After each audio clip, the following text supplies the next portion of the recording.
Hello po sa inyong lahat, Celebrity Chika Time po muna tayo at may inihanda po akong chika para sa inyo. Tara po't magchikahan na po tayo. May Mendoza at Alden Richards, ito pala ang kanilang mga pinagkakaabalahan at latest ganap. Yes, mga maka-Celebrity Chika Time, yan po ang ichichika ko sa inyo na lubos rin pong usap-usapan sa social media ng mga netizens, lalong-lalo na nga po ng mga followers at supporters ni Maine at Alden.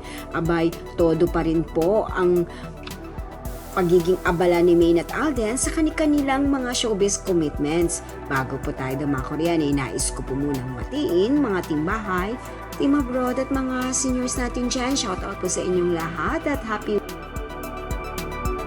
Si Mengay na as always present po sa EAT na mapapanood po natin mula Lunes hanggang Sabado sa TV5.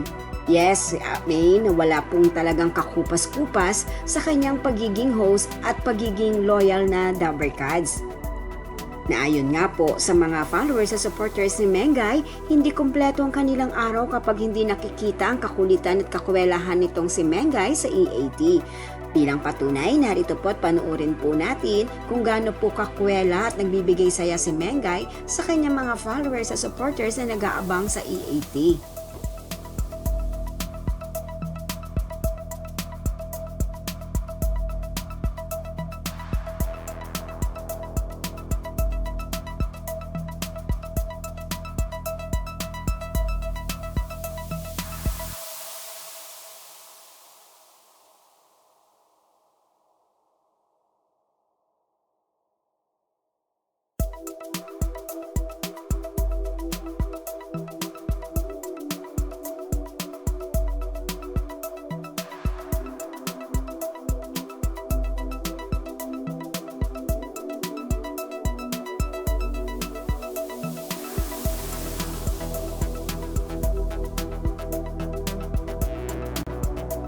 Samantala, si Alden naman nabalang-abala para sa shooting ng kanyang upcoming project. Ito po ay nagaganap sa San Pablo City, Laguna.